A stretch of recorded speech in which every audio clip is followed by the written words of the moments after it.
Amém. Graças a Deus. Podeis sentar, irmãos. Vamos abrir o texto sagrado, a palavra de Deus, no Evangelho segundo escreveu Lucas, capítulo 18. E nós vamos ler os versos do verso 1 ao verso 8. Eu saúdo a todos com a graça e a paz do Senhor Jesus.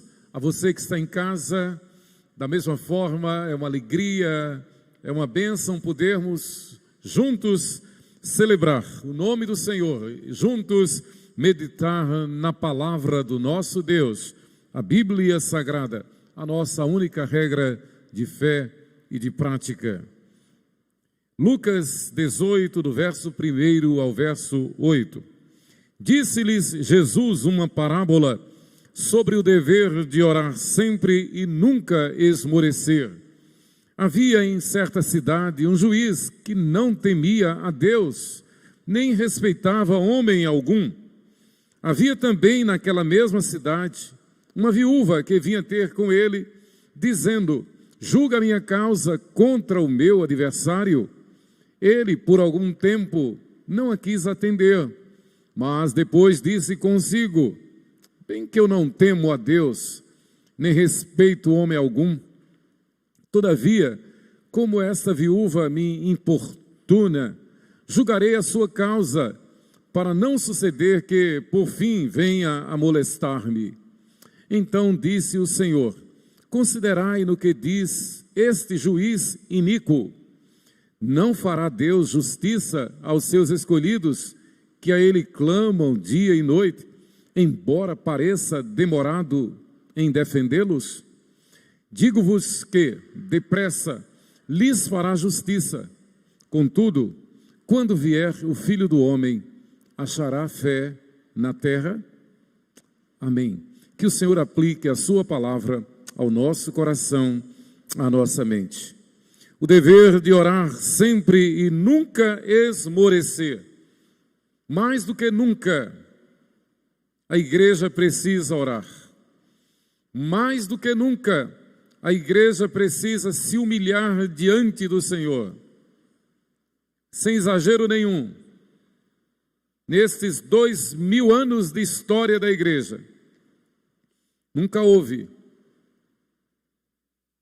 tanto ataque contra a igreja como temos visto neste tempo. Os 4 primeiros séculos do cristianismo, de severa perseguição do Império Romano contra a igreja, foi uma perseguição brutal, violenta, mortal, mas só. Em nosso século, em nossos dias, a perseguição tem sido moral. A perseguição tem sido contra a família, a perseguição tem sido intelectual, a perseguição é no sentido de desmerecer a índole, a natureza, o moral do cristão. E o pior, seguindo a mesma técnica de Constantino, século IV, fazendo-se de cristãos, assumindo uma postura como se cristãos fossem, e nisto, tentando minar a igreja do Senhor Jesus. Perseguição maior, porque está em toda a terra, em todos os continentes, contra a igreja. Então eu repito, mais do que nunca, a igreja precisa buscar ao Senhor, a igreja precisa congregar, a igreja precisa declarar que confia no Senhor e somente no Senhor. Eu digo que essa perseguição atual é maior do que a do Império Romano, porque aquela atacava o cristão que declarava. Esta perseguição, ela mina, ela se desfaz de cristã, ela assume um discurso como se cristão fosse e faz com que esses cristãos enganados neguem a fé. Queridos, nesta parábola que nosso Senhor Jesus nos conta, ele fala exatamente sobre o dever de orar sempre e nunca esmorecer. Esta parábola forma um par com a parábola do amigo importuno, que Jesus contou, está lá em Lucas 11, de 5 a 13, e ensina a necessidade de oração paciente, persistente e perseverante. As duas parábolas, a do juiz iníquo e a do amigo importuno, elas se harmonizam em sua estrutura, embora tenham sido proferidas em circunstâncias diferentes. Se não, vejamos, abra comigo Lucas capítulo 11 e vejamos a parábola do amigo importuno. Lucas 11, do verso 5 ao verso 13. Lucas 11, do 5 ao 13. Disse-lhes ainda Jesus: qual dentre vós, tendo um amigo, e este for procurá-lo à meia-noite, e lhe disser: amigo, empresta-me 3 pães, pois um meu amigo, chegando de viagem, procurou-me, e eu nada tenho que lhe oferecer. E o outro lhe responda lá de dentro, dizendo: não me importunes, a porta já está fechada, e os meus filhos comigo também já estão deitados. Não posso levantar-me para tus dar. Digo-vos que, se não se levantar para dar-lhes por ser seu amigo, todavia o fará por causa da importunação, e lhe dará tudo do que tiver necessidade. Essa parábola, repito, é semelhante à do juiz iníquo. E nosso Senhor Jesus Cristo nos contou essas duas parábolas justamente para enfatizar o dever, o imperativo de orarmos com perseverança, com insistência, em nada duvidando, como nos ensina Tiago na sua epístola. Em ambas estas parábolas existe um raciocínio baseado no contraste completo e infinito entre Deus e os homens. Veja a comparação que Jesus faz. Jesus está mostrando, Jesus está nos desafiando a orar. E ele contou primeiro aquela parábola do amigo importuno. Chega na casa de um outro seu amigo, e era meia-noite, ele já estava deitado com seus filhos. E, na verdade, ele não queria atender, ele justificou: já estou deitado com meus filhos. Mas a parábola, a lição da parábola é que aquele amigo que pedia fora tão insistente que o outro não teve outra saída senão atender. Na verdade, o que Jesus está dizendo é que incomparável, infinitamente mais do que solícito, do que atencioso, é o nosso Deus. Amigos, nós aqui às vezes atendemos como num contexto deste. Atendemos para nos livrar do problema. Jesus está dizendo: olha, o Senhor Deus, o Pai das luzes, incomparavelmente mais, infinitamente mais, está disposto a nos atender. Às vezes nós atendemos um ao outro por causa da insistência. A ênfase é esta: ora, muito mais insistentes devemos ser com o nosso Deus. É a lógica da parábola do juiz iníquo. Portanto, essas duas parábolas são estreitamente semelhantes, por fazerem a mesma comparação e o mesmo contraste entre o que esperamos da natureza humana. Muitas vezes esperamos o não, muitas vezes esperamos um desaforo, muitas vezes esperamos o desprezo da natureza humana, e o contraste com aquilo que devemos esperar de Deus. Então a lógica é: se o homem falha, Deus não falha. Se nós podemos duvidar, Deus permanece fiel. Se nós podemos até desanimar, o nosso Deus, o Pai das luzes, jamais desanima. É como o Salmo 62, que o pastor Lucas leu há pouco. Uma vez falou Deus, 2 vezes ouvi isto, que o poder pertence a Deus. Por isso o salmista pôde dizer: somente em Deus a minha alma espera silenciosa. Perfeito. Ambas as parábolas, a do amigo importuno e a do juiz iníquo, elas nos conduzem à mesma conclusão, de que Deus não falha para conosco. Às vezes nós mesmos pensamos que não vai dar.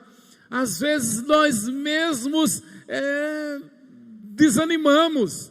Às vezes as circunstâncias são totalmente contrárias. Como diz o hino, o belo hino, mestre, o mar se revolta.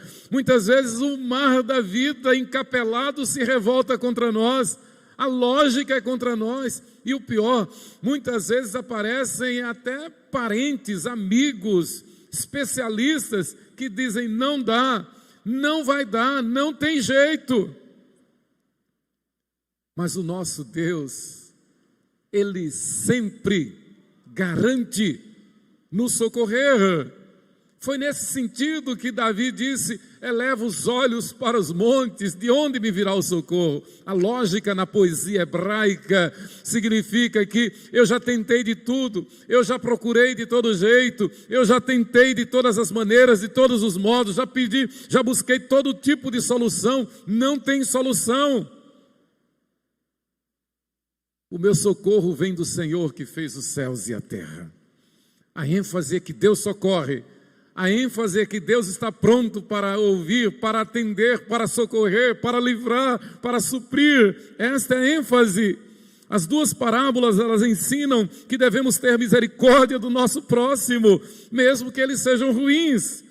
Não olhar para eles com olhar de desprezo, com olhar de desmerecimento, mas olhar com misericórdia e enfrentar. Porque se não houver misericórdia, nós perdemos o foco, perdemos a fé, perdemos a esperança. A misericórdia é filha do amor. E nós sabemos que o Senhor Deus nos agracia com fé, com esperança, com amor. Esse amor mesmo para com aqueles que dizem não, mesmo para com aqueles que tentam nos desanimar, mesmo para com aqueles que talvez tentam nos ver na derrota. Nós não devemos retribuir com a mesma moeda, nós não devemos dar um troco conforme aquilo que recebemos, mas sempre com misericórdia, com amor, com fé, com perseverança, com esperança. Devemos ter misericórdia da mesma forma que Deus é fiel em nos socorrer. Na verdade, o modelo de oração que o Senhor Jesus nos deu exige isto de nós: perdoa-nos as nossas dívidas, assim como nós perdoamos aos nossos devedores.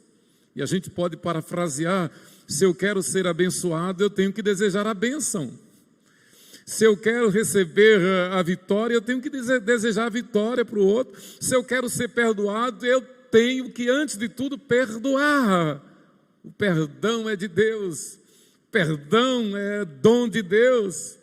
Se somos salvos, se entendemos o plano da salvação, é porque o Senhor nos perdoou. E muitas vezes nós sofremos derrotas exatamente por errar nesse quesito, por não nos dispormos a perdoar. Então tem que perdoar. O que levou esta viúva a insistir diante daquele juiz iníquo, e eu fico imaginando, toda vez que eu medito nessa parábola, essa mulher, ela não foi nada tímida, ela não foi nada movida por autocomiseração, ela não se deixou levar por uma baixa autoestima, ela não se deixou amedrontar pela fúria, pela arrogância, pela empáfia, pela violência, pela maldade daquele juiz iníquo, injusto. Ela agiu com humildade, ela agiu com simplicidade, mas ela agiu também com muita determinação. Obviamente, para que se tenha essas características, é preciso que se seja movido por amor. Ela, antes de tudo, ela amou a Deus, ela amou a si, e ela amou aquele homem mau, aquele juiz iníquo, porque se ela se deixasse levar por presunção, se ela fosse se deixar levar por arrogância, por preconceito, ela teria agido de uma forma egoísta, carnal, mesmo precisando. Quantas pessoas nós encontramos assim? Eu me lembro, algumas vezes já aconteceu isso.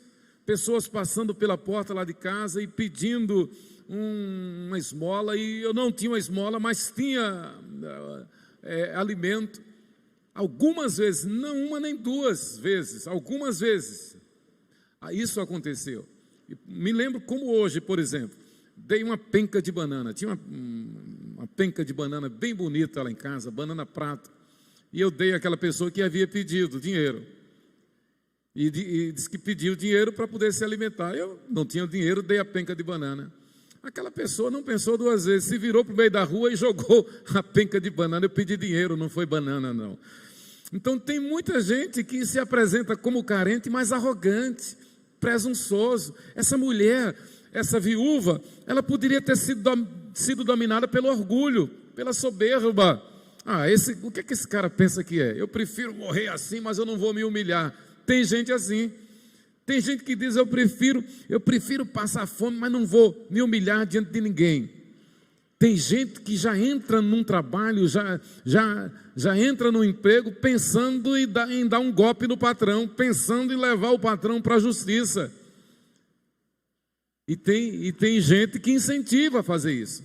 Essa mulher, ela agiu com amor, embora ela fosse a necessitada, a carente. Então, voltemos à parábola do juiz iníquo.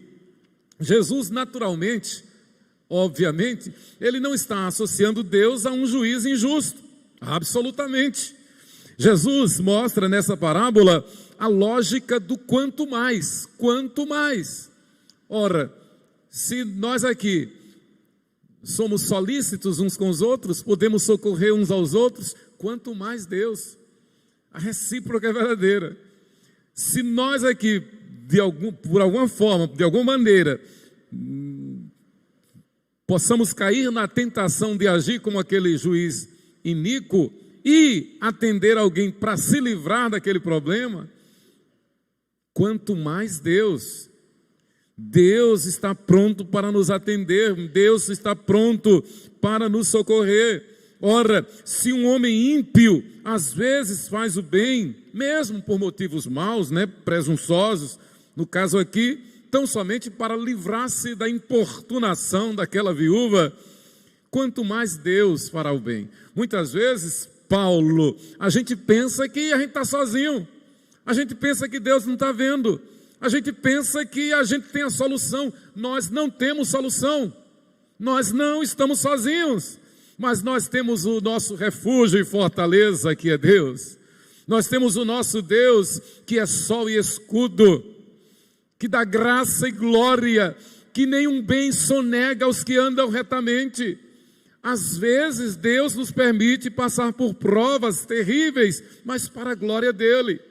E como muito bem disse o saudoso irmão Lázaro, nós vamos passando pela prova e dando glória a Deus. Na verdade, o que Lázaro falou nessa poesia foi o que Davi já houvera dito.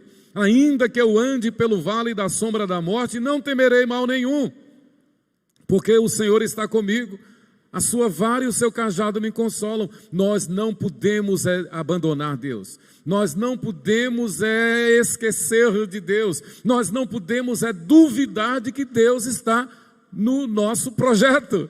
Nós não podemos duvidar de que Deus está presente, de que Ele quer nos socorrer e que Ele é o abençoador e que Ele supre em Cristo Jesus cada uma das nossas necessidades.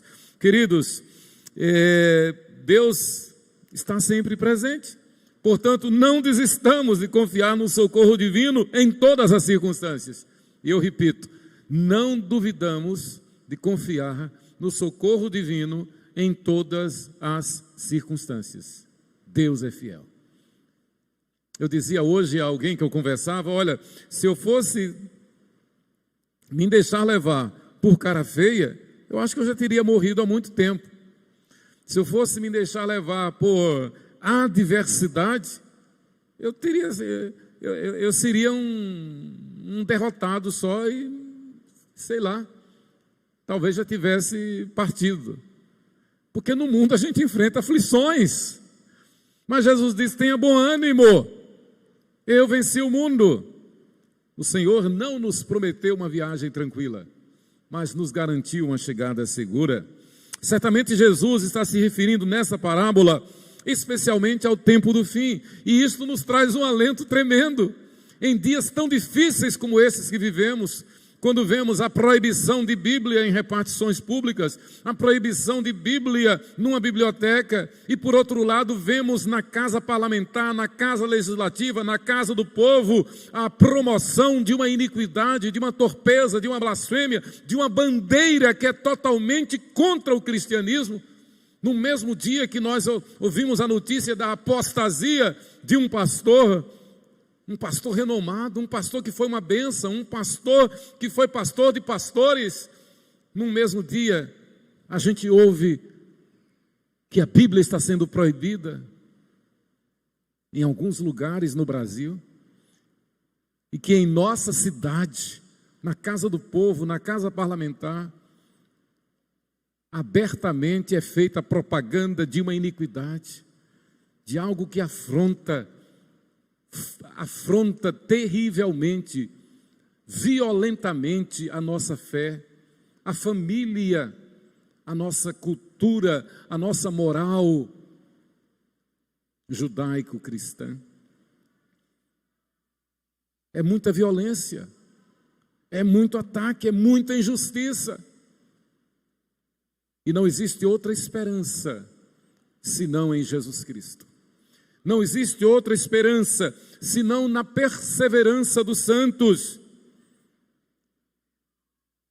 Jesus contou essa parábola falando justamente dos tempos finais, dos tempos do fim. A expressão como ele inicia a parábola indica isto. A parábola começa com essa expressão: disse-lhes Jesus. Disse-lhes Jesus. Então indica que muito provavelmente Jesus está se dirigindo ao mesmo auditório que no capítulo anterior, no capítulo 17, ele já vinha falando sobre a sua segunda vinda. Veja comigo Lucas 17, do 20 ao 37. Interrogado pelos fariseus sobre quando viria o reino de Deus, Jesus lhes respondeu: não vem o reino de Deus com visível aparência, nem dirão ei-lo ali ou ei-lo aqui, ou aqui está, ei-lo aqui ou lá está, porque o reino de Deus está dentro de vós. A seguir dirigiu-se aos discípulos: virá o tempo em que desejareis ver um dos dias do Filho do Homem e não o vereis. E vos dirão ei-lo aqui ou lá está, não vades, nem o sigais. Porque assim como o relâmpago fuzilando brilha de uma a outra extremidade do céu, assim será no seu dia o Filho do Homem. Mas importa que primeiro ele padeça muitas coisas e seja rejeitado por esta geração. Assim como foi nos dias de Noé, será também nos dias do Filho do Homem. Comiam, bebiam, casavam e davam-se em casamento até ao dia em que Noé entrou na arca e veio o dilúvio e destruiu a todos. Jesus está falando da parousia, Jesus está falando da sua segunda vinda. Jesus está exortando os discípulos, os apóstolos a se prepararem, a perseverarem em oração para estes dias finais. E nós não temos dúvida de que estamos vivendo esses dias finais. Perseguição moral, perseguição social, perseguição econômica, injustiça como nunca antes na história da humanidade. Continuando, versículo 29, mas no dia em que Ló saiu de Sodoma, choveu do céu fogo e enxofre e destruiu a todos. Assim será no dia em que o Filho do Homem se manifestar. Naquele dia, quem estiver no eirado e tiver os seus bens em casa, não desça para tirá-los. E de igual modo, quem estiver no campo, não volte para trás. Lembrai-vos da mulher de Ló, ela olhou para trás. Quem quiser preservar a sua vida, perdê-la-á. E quem a perder, de fato, a salvará.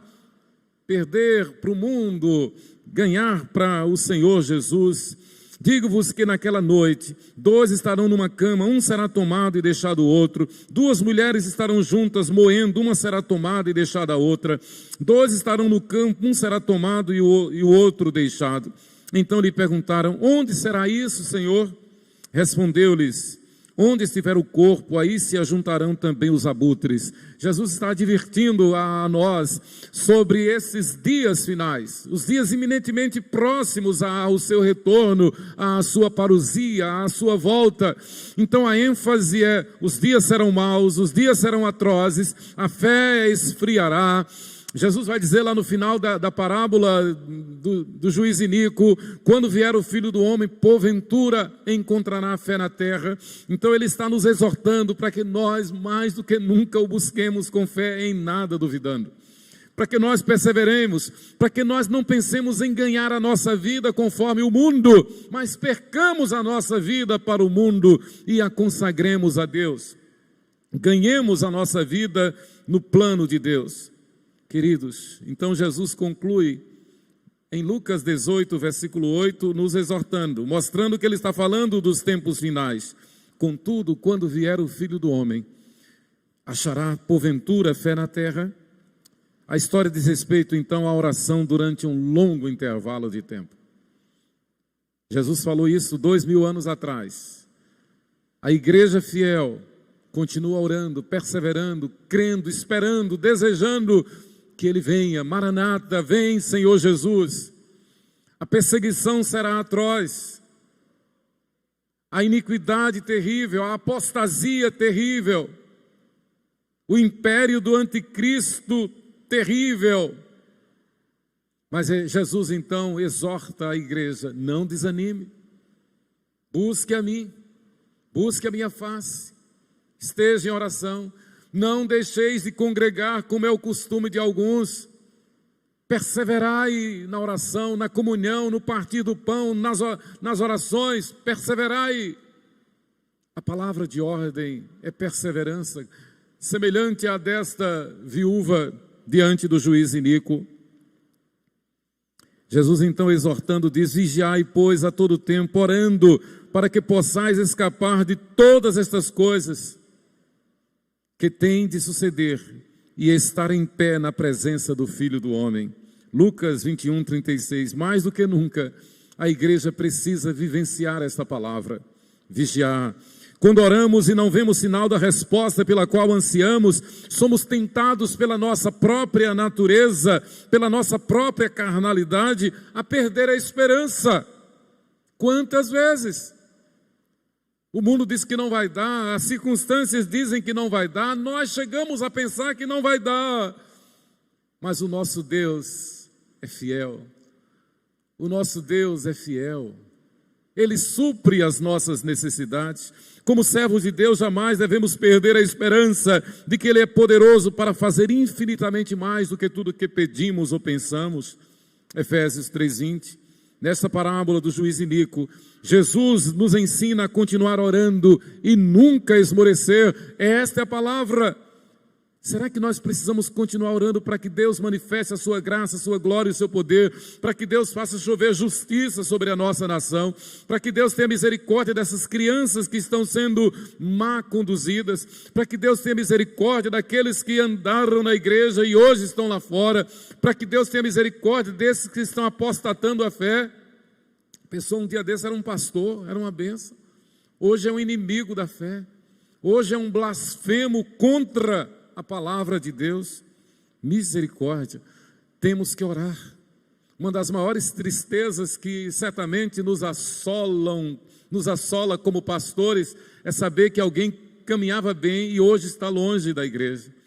É saber da história de adolescentes que foram criados na igreja e chegam à adolescência, chegam à juventude e abandonam a fé. Negam a fé, apostatam da fé. É ver a história de crentes que se deixam levar pelas circunstâncias do mundo e parece que o mundo é mais forte. Essa pessoa passa a ideia de que o mundo é mais forte do que Deus. Pessoas que diante de um problema, diante de uma situação qualquer, simplesmente abandonam a fé, abandonam a igreja, abandonam os princípios cristãos. Então, em outras palavras, está dizendo: esses problemas são maiores do que Deus. A minha incredulidade é maior do que a minha fé. A minha dúvida é maior do que o meu Deus. Não, nunca, jamais. Deus é Deus. Queridos, como servos de Deus, jamais devemos duvidar. Nessa parábola, então, Jesus nos ensina a continuar orando e nunca esmorecer. Devemos orar sempre e nunca esmorecer, então não desanime. Como diz o belo hino do nosso inário, não desanimes, Deus proverá, Deus cuidará de ti. Na tua dor, Deus te socorrerá. Não devemos desanimar em hipótese alguma. Deus é o nosso refúgio e fortaleza. Devemos orar sempre e nunca esmorecer. Primeiro, mesmo que humanamente seja impossível. Humanamente não tem saída. Jesus disse aos pescadores, lançai as redes. Eles, pescadores experientes, disseram, olha, nós passamos a noite toda aqui pescando, não tem peixe, mas sob a tua palavra nós lançaremos a rede. Pela lógica não tinha situação, não tinha saída, não tinha esperança. Estamos hospedados na casa dos nossos queridos irmãos, pastor Gibson e Marinalva, e a gente está conversando sempre lembrando, quando surgiu aquele problema, aquele tumor no seu cérebro, maligno, o diagnóstico é que seria uma cirurgia de mais de 12, 14 horas, e que a probabilidade de sequelas terríveis eram muito grandes. A cirurgia, que seria de 12 a 14 horas, foi feita em 3 horas. A probabilidade de sequelas terríveis praticamente ficaram em 0. E a gente vê aí o nosso irmão cheio da graça, cheio de gratidão. Um milagre que Deus faz para a glória de Deus. Humanamente não havia lógica, não havia possibilidade. O risco de morte naquela cirurgia era enorme, mas Deus operou para a glória dele. Testemunho recente que a gente está compartilhando sempre. Queridos, aquele juiz nem temia Deus, nem respeitava homem algum. Lucas 18, 2 e 4. Havia então em certa cidade um juiz que não temia Deus, nem respeitava homem algum. Havia também naquela mesma cidade uma viúva que vinha ter com ele, dizendo, julga a minha causa contra o meu adversário. Aquele juiz era terrível. Aliás, essa história de juízes que se acham deuses é antiga. Se acham deuses, donos da verdade, donos do direito, donos da justiça. Aliás, essa história de homens que se colocam como um Deus é antiga. Vem desde o Éden. O poder humano pertencia àquele juiz. Ele era o manda-chuva. De certa forma, a vida e a causa daquela viúva estava nas mãos dele. O destino, humanamente falando, o destino daquela viúva estava na mão dele.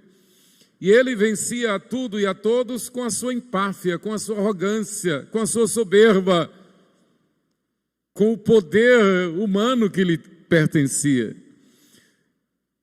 Mas aquela viúva, ela não desanimou. Aquela viúva não teve medo de cara feia. Aquela viúva sabia o que queria, ela sabia lutar por seus direitos. Irmãos, quem contou essa parábola foi o Senhor Jesus.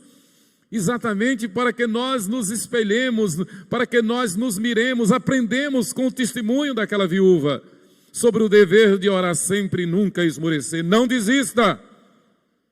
Nós nem começamos a lutar ainda. Tem muita gente que bem não começa a peleja, já está chorando, resmungando, pensando em desanimar, pensando em olhar para trás como a mulher de Ló. E o Senhor nosso Deus diz, não olha para trás, não desanime, olha para frente, esqueça as coisas que para trás ficaram, não tenha dúvida, eu estou contigo, você está no meu esconderijo, ainda que venham setas de todos os lados, umas cairão à tua direita, outras à tua esquerda, mas nenhuma seta maligna te atingirá, porque eu sou o teu sol, eu sou o teu escudo, eu sou o teu refúgio e a tua fortaleza. Não desanimes, Deus proverá. Não tem que desanimar, tem que perseverar. A guerra é uma batalha. Nunca houve tempo fácil para a igreja. Nunca houve tempo fácil para a igreja. A igreja luta contra um império que é totalmente contrário à igreja. A igreja luta contra um mundo cujo príncipe é Satanás. Este mundo jaz no maligno. Como disse o reverendo John Stott, nós vivemos uma contracultura. Como diz a Bíblia, como disse o apóstolo Paulo, para o mundo nós somos loucos. Para o mundo nós somos os perturbadores. Mas para Deus nós somos o seu poder. Para Deus nós somos a menina dos seus olhos. Para Deus nós somos o seu reino. Nós somos a sua noiva. Nós somos o corpo vivo de Cristo. Nós somos a igreja. Nós somos o povo a quem Deus libertou. E verdadeiramente nós somos livres. Se perecer, perecemos, mas vamos para a glória de Deus. Queridos, aquela viúva sabia que a sua causa e o seu desejo em resolvê-la eram mais importantes do que a humilhação sofrida, mais do que as tradições, mais do que a opinião de quem quer que fosse. Preste atenção, a religião judaica, especialmente no Antigo Testamento, na época do Antigo Testamento, dizia que um pedido só devia ser feito a Deus por 3 vezes. Ninguém devia pedir a Deus um mesmo pedido mais do que 3 vezes, sob pena de estar contrariando Deus. Uma tradição maluca, que não tem nada a ver com Deus, não tem nada a ver com o Deus de Abraão. Então a tradição dizia isso, não pode orar mais do que 3 vezes por um mesmo pedido. Aquela mulher não se deixou levar pelo costume judaico. Aquela mulher se deixou levar tão somente pela fé, pela perseverança. Jesus ensina literalmente a não perdermos foco, força e fé, exatamente, que é esperança. A viúva teve foco e o honrou até obter êxito. Eu sei o que é que eu quero. Eu sei quais são os meus direitos. Eu sei até onde eu devo ir. A minha causa está diante desse juiz, ele tem que julgar a minha causa. O problema é que ele estava sentado em cima da causa, como tem um aí sentado em cima da causa da indicação do reverendo André Mendonça para ser do STF, e o cara está lá sentado, é um juiz iníquo. Claro que o mundo não quer um homem terrivelmente evangélico exercendo o papel de juiz. Mas nós oramos pelo reverendo André Mendonça, um homem de Deus, um homem cheio do Espírito Santo. Nós oramos para que Deus levante mais homens como André Mendonças. Tem gente que está sentado, tem juiz que está sentado em cima daquela causa. Assim foi aquele juiz iníquo, sentado em cima da causa daquela viúva, mas ela não desanimou, ela insistiu. Jesus ensina então a perseverarmos como aquela mulher. No versículo 3, ela disse: julga a minha causa contra o meu adversário. Julga a minha causa contra o meu adversário. Ele não queria atendê-la, ele não queria ouvi-la, não. Ela não tinha condição nenhuma de sequer chegar a ele, mas ela perseverou. Julga a minha causa contra o meu adversário. Ela não se fez de rogada, ela não se deixou se intimidar, ela não se acovardou. Queridos, todos nós enfrentamos problemas o tempo todo, dificuldades terríveis, aflições terríveis. E o Senhor Deus diz: confie em mim, busque a mim, espere em mim, clama a mim, que eu te responderei. Que palavra! Clama a mim, que eu te responderei. Mas em segundo lugar, devemos orar sempre e nunca esmorecer. Primeiro, porque mesmo que humanamente seja impossível. Segundo, devemos orar sempre e nunca esmorecer, servindo-nos dos dons que Deus nos dá. Capítulo 18, versículos 4 e 5. Ele, por algum tempo, aquele juiz, não a quis atender, mas depois disse consigo: bem que eu não temo a Deus, nem respeito a homem algum. Todavia, como esta viúva me importuna, julgarei a sua causa, para não suceder que por fim venha a molestar-me. E a palavra molestar aí, no grego, significa causar-me algum prejuízo. Talvez ele ficou com medo de que aparecesse na mídia, aparecesse na manchete do jornal, ele com a sua arrogância, ele com o seu orgulho todo. Talvez ele ficou com medo de que aparecesse uma notícia ruim contra ele, então ele colocou na balança o custo-benefício. Se é de falarem mal de mim, pelo menos essa virtude aquele juiz teve. Eu vou atender essa mulher e eu resolvo logo o problema dele. Queridos, quem contou essa parábola foi Jesus. Exatamente para que nós entendamos que vale a pena perseverar, vale a pena confiar, vale a pena crer que Deus vai agir, que Deus vai intervir. Foi o Dr. Francis Schaeffer, talvez o maior apologeta do século XX, do século passado. Um homem que, embora nascido num lar cristão, tornou-se ateu. E tendo se tornado ateu, passou a ler a Bíblia para questionar a Bíblia. E nessa de ler a Bíblia para questionar, para refutar, ele teve um encontro real com Jesus. E tornou-se o maior apologeta do século passado, reverendo Francis Schaeffer. E ele escreveu esse best-seller, O Deus que Intervém, exatamente para mostrar que Deus age, Deus intervém, mesmo quando tudo diz não, mesmo quando parece que nada vai dar certo, Deus está intervindo, Deus está agindo, Deus está operando, mesmo em face da própria morte, Deus está operando e de alguma forma maravilhas vai acontecer. Aos 5 meses do meu pastorado, comecei o pastorado em janeiro, março, maio, junho, no dia 6 de junho de 1985, um grande passeio fizemos com a Igreja Presbiteriana 13 de Maio, ali na rua São Cristóvão. 3 ônibus, fora os carros pequenos, fomos para o balneário de Salgado. Eu, 26 anos de idade, solteiro, pastor. Eu fui, a propósito, no último ônibus. Eu ainda estava dentro do ônibus, assim que o ônibus chegou, quando veio a notícia de lá de dentro do balneário. Fulano morreu afogado. Um jovem de 15 anos. Eu tinha feito o seu batismo no dia 13 de maio, naquele mesmo ano, na igreja 13 de maio. Que notícia, que coisa, que horror. Misericórdia.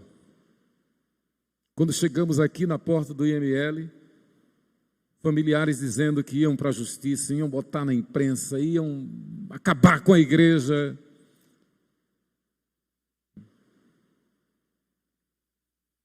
E eu me lembro que ali na Praça Tobias Barreto, eu me dobrei debaixo de uma daquelas árvores ali.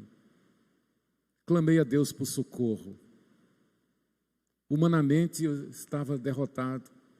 A tendência era que a igreja seria escarnecida. Eu fiquei vendo misericórdia no noticiário, nas manchetes, no rádio, na televisão.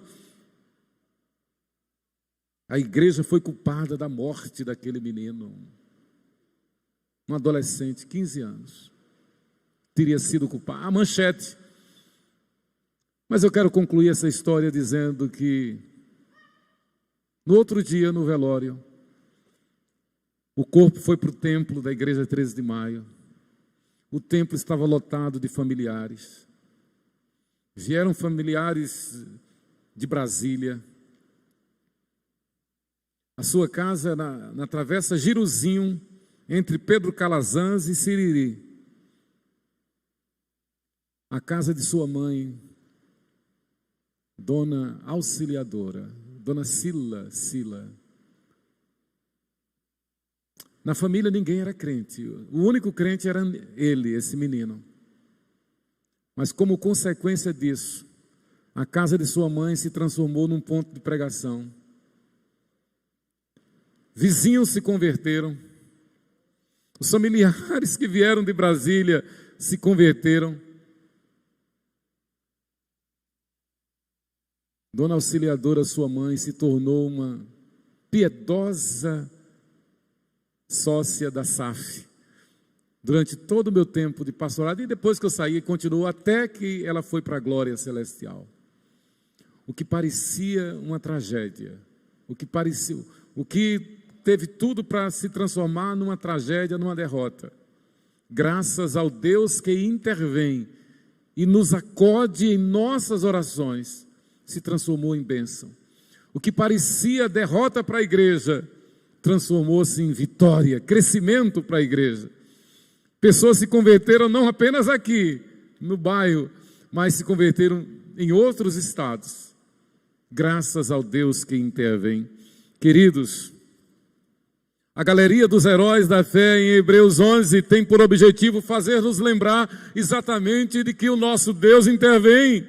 As promessas de Deus nos foram dadas para que o mundo veja o poder e a bênção de Deus sobre nós. Está passando aflição, dê glória a Deus. Está sofrendo, dê glória a Deus. Está doendo, cante louvores a Deus. Chame os irmãos, chame os presbíteros da igreja, peça a oração, busque a Deus, abra o teu coração, compartilhe, forme uma corrente de oração, veja o agir de Deus. Não se deixe levar pelas setas do inimigo, não se deixe levar pelas circunstâncias, pelas adversidades, não se deixe levar pela nuvem passageira, porque a nuvem é passageira. O nosso Deus é eterno, Ele nos socorre. Assim foi, é assim que está na galeria dos heróis da fé em Hebreus 11. As promessas de Deus nos foram dadas para que o mundo veja a bênção e o poder de Deus em nós. Ainda que sejamos ameaçados ou martirizados, devemos dizer, tudo posso naquele que me fortalece, Filipenses 4,13. Se perecer, pereci, Esther 4,16. Se o nosso Deus a quem servimos quer livrar-nos, Ele nos livrará da fornalha de fogo ardente e das tuas mãos, ó Rei. Se não, fica sabendo, ó Rei, que não serviremos a teus deuses, nem adoraremos a imagem de ouro que levantaste. Daniel 3, 17 e 18. O apóstolo Paulo, Filipenses 4,13. A rainha Esther 4, 16.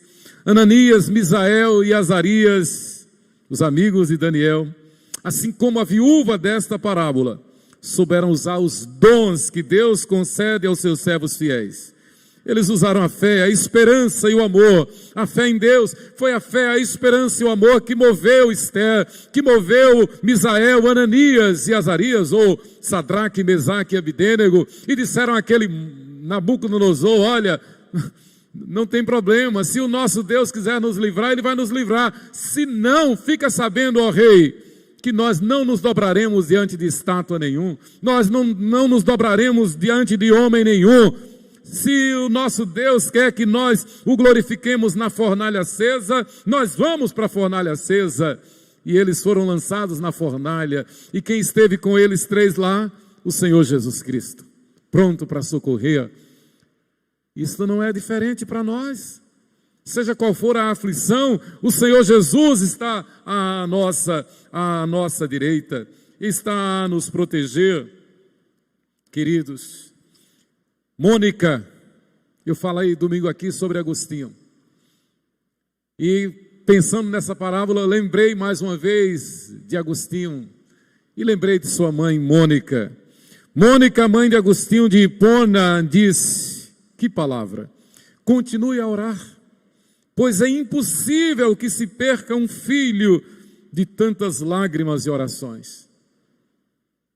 Durante até os 33 anos de idade, interessante, a idade com que Jesus foi crucificado. Até os 33 anos de idade, Agostinho, a despeito de seu alto nível intelectual, cultural, da sua fama,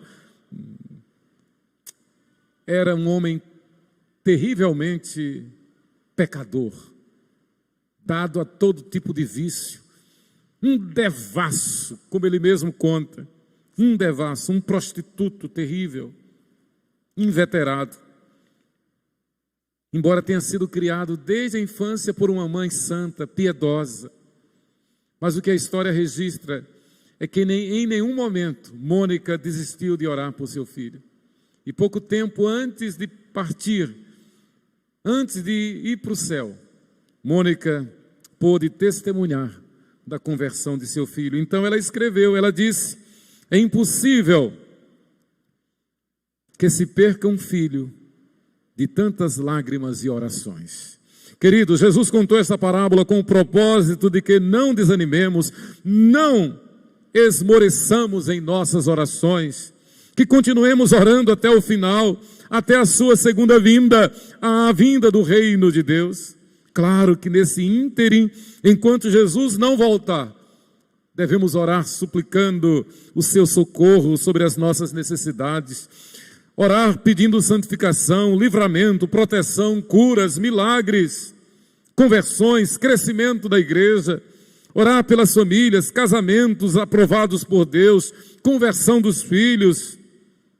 Ora, se aquele juiz iníquo atendeu àquela viúva por causa de sua persistência, quanto mais Deus, o justo, o amável, o bondoso juiz, não fará Deus justiça aos seus escolhidos que a Ele clamam dia e noite, embora pareça demorado em defendê-los? Continuemos orando, clamando, esperando e agradecendo já, porque Deus ouve e atende as nossas orações. O nosso Deus intervém. Devemos continuar orando sem jamais esmorecer. Que Deus nos abençoe.